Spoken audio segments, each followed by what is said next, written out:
Alissa White-Gluz returns, Metallica ticket scandal, and the Megadeth drama has just intensified. White-Gluz's new band.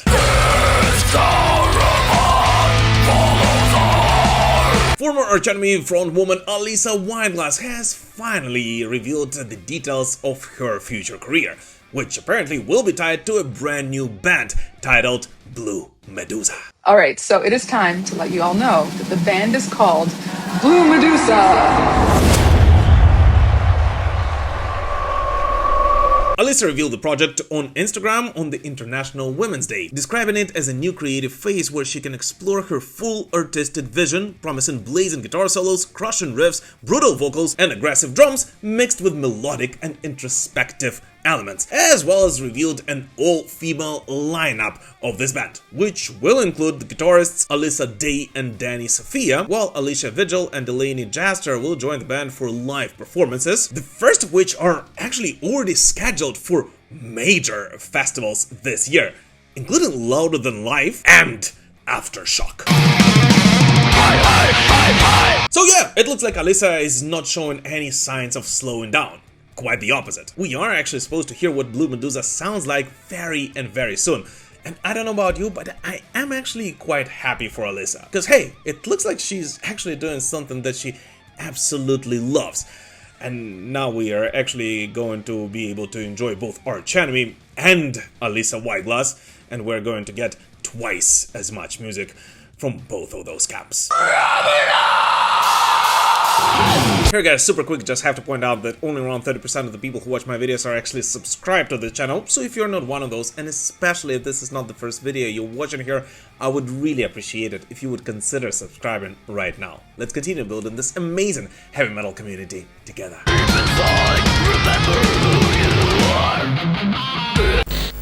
Metal meets Warships. One of the most anticipated and highly demanded by the players' collaborations has finally seen the light of day, as historic metal powerhouse Sabaton have finally collaborated with the World of Warships.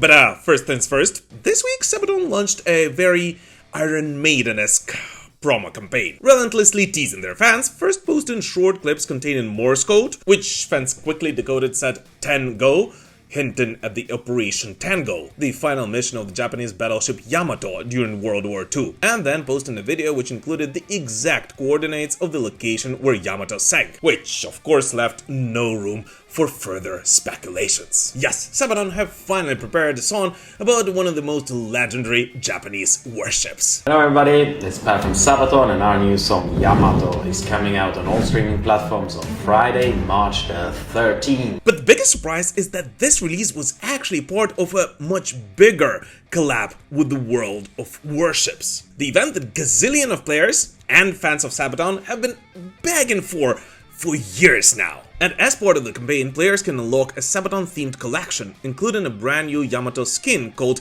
Crowned in Smoke and Flame, a Joachim Brodden commander with his own voiceover, and a number of Sabaton cosmetics like camouflages, flags, patches, and destruction events, which, to be honest with you, actually look pretty damn metal. With every element telling the story and fun facts about your favorite Swedish metal band and its members. And if you're already a player of World of Warships, you can already unlock these rewards through challenges and by collecting Sabaton items during the event. And if you have never played this game, like I'll be honest with you, myself, before this week, you can of course join this game using the link in the description to this video.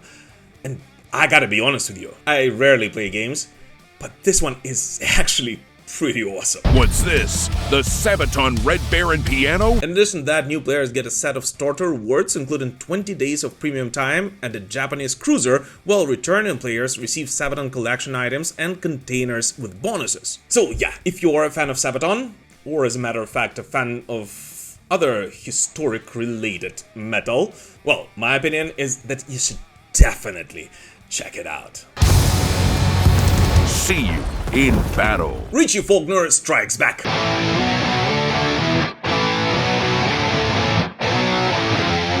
Alright, Judas Priest fans, rejoice! It looks like we are going to get some brand new music from the Judas Priest camp this year after all. Well, almost. Elegant Weapons are officially returning with brand new material.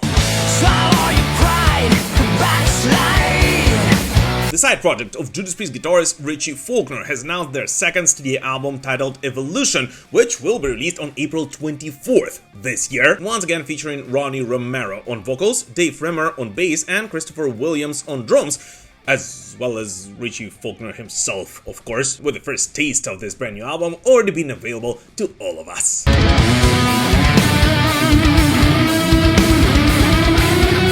According to Faulkner, the new record reflects the band's growth after touring together, and he says that the chemistry between the musicians is much stronger this time around, which is actually pretty understandable given the fact that the first album was actually recorded with a different set of musicians than the one Richie Faulkner went on tour with. But anyways, I actually spoke to Richie about this new album 2 years ago.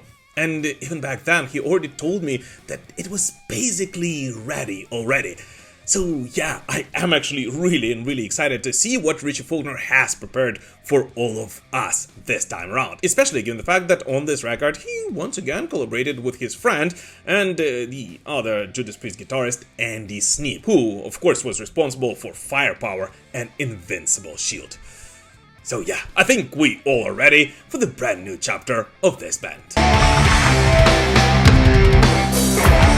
And here, as always, I just wanted to thank all my patrons and all of the YouTube channel members. Guys, it is thanks to you and thanks to everyone who purchases Metal Pilgrim merch from around the world that I'm able to release these videos amidst all the madness of what is going on right here in Ukraine. So thank you guys from the bottom of my heart. Motorhead goes on tour.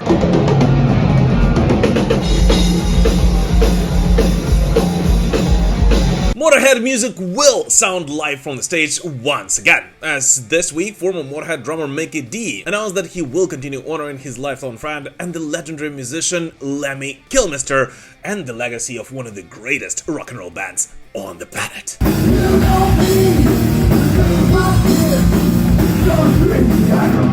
So this week, Mikkey Dee, who by the way is having a short break from touring with Scorpions these days, announced more than a dozen of shows across Europe together with Victor Scott on bass and vocals and Stig Rickard on guitar, during which they will be performing all the Motorhead classics. But here right away I just have to point out that if even a thought of Motorhead existing in 2026 scares you as much as it scares me, you may relax, as Mikkey Dee of course will not be calling this project Motorhead, but rather Mikkey Dee with friends playing Motorhead classics. So basically doing the same thing he did a couple of years ago in 2023, when according to Mikkey Dee, the crowd was simply hysterical. And I mean literally.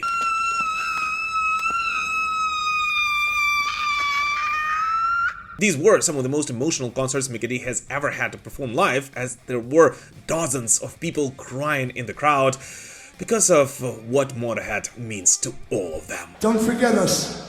Our name is Motorhead. We play rock and roll. So yeah, Motorhead music will sound live from the stage once again. And I actually truly hope that Phil Campbell will be able to join Mikkey Dee on stage for at least a couple of those shows. And overall, as a huge Motorhead fan, I have to point out that no one can ever replace Lemmy Kilmister. I mean, Lemmy is Motorhead, but at the same time, it is up to us metalheads around the world to keep the legacy of this legendary band and Lemmy alive at all costs. And Lemmy always said that this music should sound live, and live only. So if Mikkey Dee, Phil Campbell, or anybody else is able to honor Lemmy in such a manner, I am all for it. Urgent news, I just found out that the legendary Motorhead guitarist Phil Campbell has suddenly passed away this morning at the age of 64 years old. Phil was just 64. I honestly just can't believe it. Phil was, he dedicated his life to Motorhead and to rock and roll, and it is a devastating loss to all of us, for the entire metal community around the world. God knows, people know how much Motorhead meant to me, always, and I honestly can't believe it. Guys, so please blast Motorhead as loud as you can today in honor of the legendary Phil Campbell. And thank you, Phil, for the incredible gift of music that you've been giving us for decades. And thank you for living and breathing Motorhead. And rock on, rock out, together with the legendary Lemmy up in heaven, Phil. Rest in peace, Phil.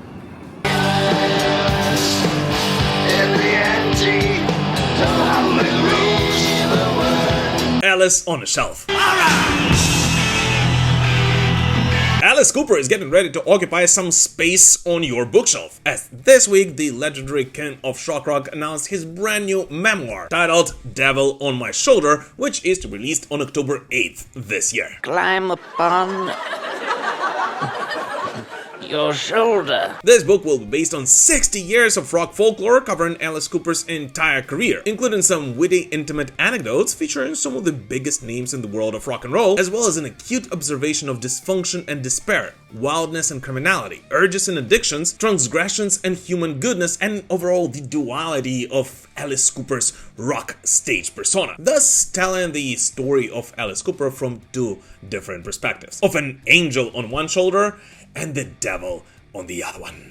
He's trying to lead you down the path of righteousness. I'm gonna lead you down the path that rocks. After the release of The Devil on My Shoulder, Alice Cooper is getting ready to do a presentation tour across the United Kingdom from October 11th to 20th, with each of the 8 evenings of the tour featuring Alice's conversation with a special guest as a moderator and a Q&A session with the fans. So if you are a fan of Alice, which I'm more than sure there are quite a lot of on this channel, mark your calendars, because it's about time for Alice to finally release a full-on biography. Because, just a reminder, the previous one was released all the way back in 2007. Behold the awesome power of temptation. The Metallica ticket scandal.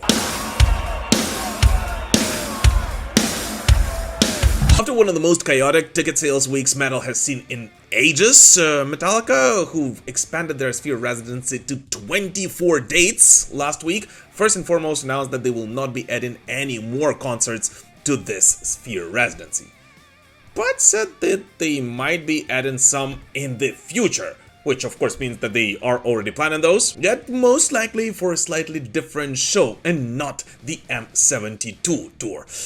And we all know what that might mean. But in addition to that announcement, this week Metallica simply had to address something else and acknowledge that the buying process was, as they said, often frustrating and not always smooth, and say that they're already working with ticketing partners to improve it next time. As surprise, surprise, the demand for those shows was simply insane. And just a reminder, some queue numbers climbed past 300,000 people, despite the whole fact that tickets were not cheap. And although they started at around $155, which is actually pretty reasonable, they did climb up to $1,500 for Snake Pit and up to $3,000 for VIP experience. But if we're being honest, that's not really a surprise, and that's not exactly what made many Metallica fans rather frustrated about the experience. But rather the fact that after waiting in queue for God knows how much, many of them were actually kicked out, and by the time they were able to relog in, all the tickets were of course gone. And within minutes after that, most of them actually appeared right back on reseller websites, this time going for up to $7,000 per ticket. We've got to have money. The discussion online was so heated that even Ticketmaster themselves had to address this issue, which they rarely do, blaming a targeted attack for all of their problems, which, if you think about it, is actually quite interesting, because all of those targeted attacks were actually targeting real fans and not the scalpers who clearly took advantage of the incredible demand for the Metallica Sphere shows. So yeah, if you were lucky enough to get those tickets, well, kudos to you. And I actually know a lot of you metal pilgrims who are going to be attending those Sphere shows, and I am so freaking happy for each and every one of you. But at the same time, hey, we really have to do something with this scalpers problem in the world of heavy metal. Because yeah, no matter what anyone says, demand for metal shows around the world, and especially for such incredible shows like the one Metallica I'm more than sure is going to give at the Sphere in Las Vegas, is possibly at the highest point ever. And that does create quite a lot of problems for all of us real metal fans. And now the time has come for your favorite part of the video, so let's take a look at 5 latest metal releases from this week, which although did not get their own segments in this video, are still definitely worthy of your attention. American groove metal giants Lamb of God released their new studio album Into Oblivion, marking the band's 10th full-length record. The album continues the group's trademark blend of crushing groove riffs, politically charged themes, and sharp rhythmic precision that has defined Lamb of God since the early 2000s.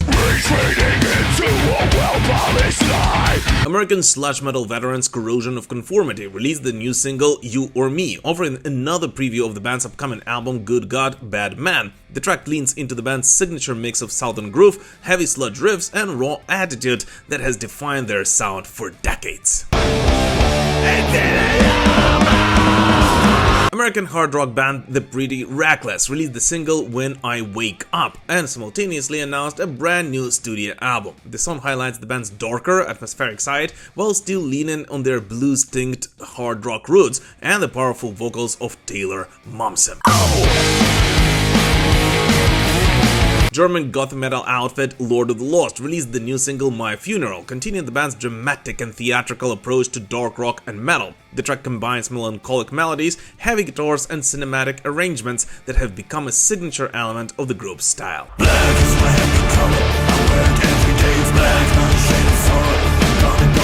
New York death metal legends Immolation released the new single Attrition, delivering another crushing example of their dark and technically intense style. The track showcases the band's signature combination of dissonant riffs, complex structures, and relentless drumming that has made them one of the most respected acts in extreme metal. With Attrition, Immolation continue reinforcing their legacy of uncompromising brutality.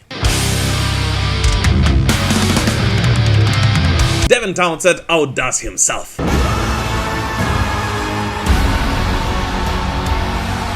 It is finally happening! One of the most anticipated musical projects by all of the Devin Townsend fans has finally gotten an official release date. The Moth, a project conceived from the very beginning as an orchestral, choral, and theatrical experience, done with the scale required to underline what lays in the heart of this concept, an emotional transformation, will finally see the light of day on May 29th.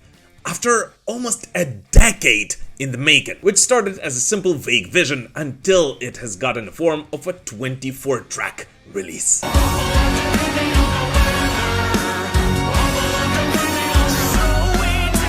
The Moth is a collaborative project between Devin Townsend and the North Netherlands Symphony Orchestra, and it was actually the head of the latter who 6 years ago approached Townsend with an idea to bring orchestral grandeur to a Canadian's discography. And since then, the idea that Devin had in his head began to slowly shape into what we will finally hear as The Moth this May, promising to be the most experimental project in Devin's entire career, which actually says quite a lot, given how experimental Devin Townsend is usually, and definitely the most anticipated project for all of the die-hard Devin Townsend fans. Which, by the way, I actually had a pleasure of talking quite a lot about with Devin a couple of months ago. So if you still haven't seen our interview with Devin Townsend, definitely do it after watching this video.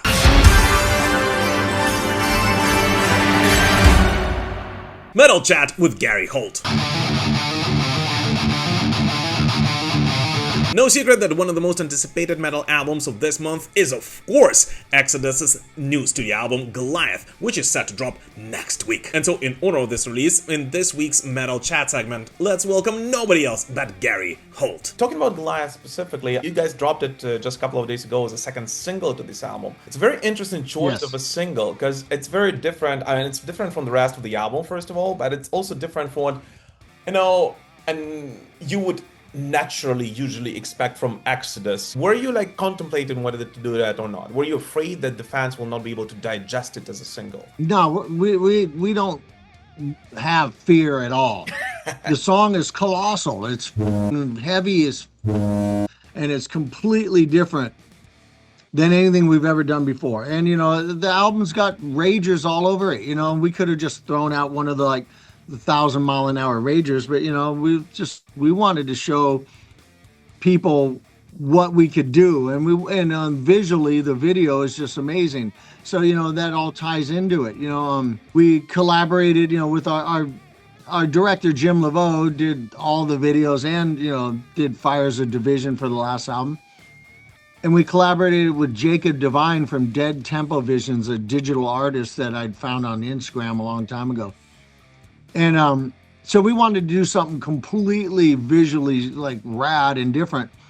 And, you know, we're kind of trying to share the different elements of this album, but the diversity on this album makes it hard to pick one song that represents the whole thing. It's like, you know, like, as I said, if we put out a video for Hostess Humani Generis, you know, people go, oh my God, the song's 1,000 miles an hour. It's so sick. But that doesn't represent the whole album either.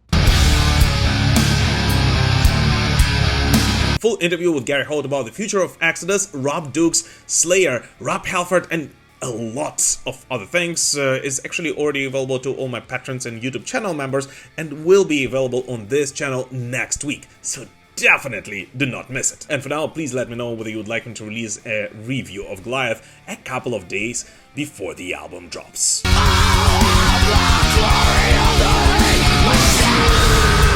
Another loss in the world of rock. Come on, let's do it again. Lightning strikes twice. One more tragic loss in the world of rock music. An American hard rock legend's Boston frontman Tommy DiCarlo passed away at just 60 years old after a battle with brain cancer. Back in the late September 2025, DiCarlo suffered a sudden brain bleed. During the emergency surgery, doctors discovered 2 cancerous masses in Tommy's brain and a spot in the lungs. While recovering, he got another brain bleed and was in hospital since last November. And in case you guys didn't know, Tommy DiCarlo joined Boston back in 2007 after the tragic loss of their original frontman Brad Delp. And the craziest coincidence is that Tommy DiCarlo actually passed away exactly 17 years after the band lost Brad Delp. Together with Boston, Tommy DiCarlo released their last studio album until now, titled Life, Love and Hope, back in 2013, and in January of 2020, Tommy released a Lightning Strikes Twice album with his son under a DiCarlo moniker before the 2022 release Dancing in the Moonlight, which became the last one for Tommy DiCarlo. And as of right now, it is still uncertain whether Boston will continue without Tommy and will try to find a replacement for DiCarlo in the years to come. As according to the 2024 interview, Schultz revealed that he was actually actively writing music, which he hoped to release together with Boston. But today, whether you are a Boston fan or not, it doesn't even matter. On behalf of all the metal pilgrims around the world, we just want to issue our condolences to Tommy DiCarlo's family, friends, and loved ones, and thank him for keeping Boston alive in their darkest time.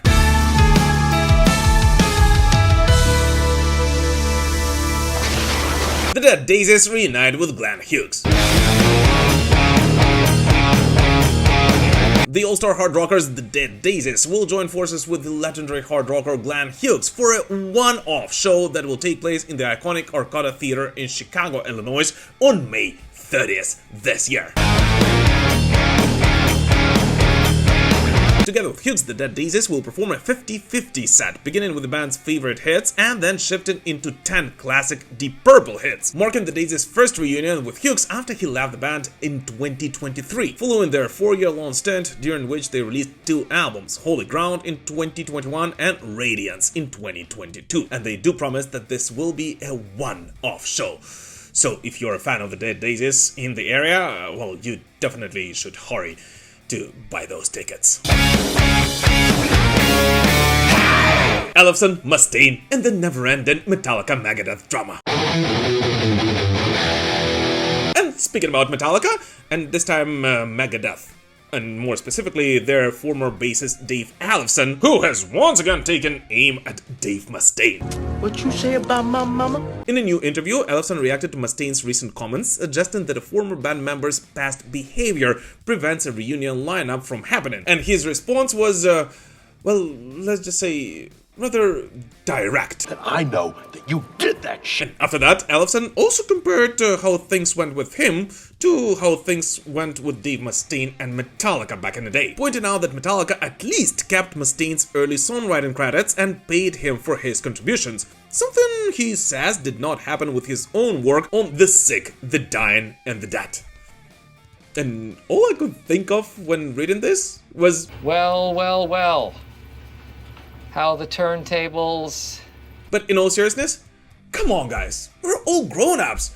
Do we really need to keep this drama going every couple of weeks? As I honestly think that it's just about time when all of the camps, and I mean all of the camps, finally bury the hatchet and just celebrate the legacy that they were able to forge together.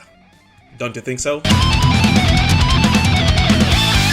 But anyways, what new music did you listen to this week? Please let us know in the comments. As always, thank you so much for watching this video, guys. Please don't forget to like it, comment under it, spread the word about this show, and of course subscribe to this channel. And of course join our communities on Instagram, X, Threads, Facebook, Discord, and I mean anywhere else you can post content these days. Thank you so much for all your support, and we will prevail. Slava Ukraini!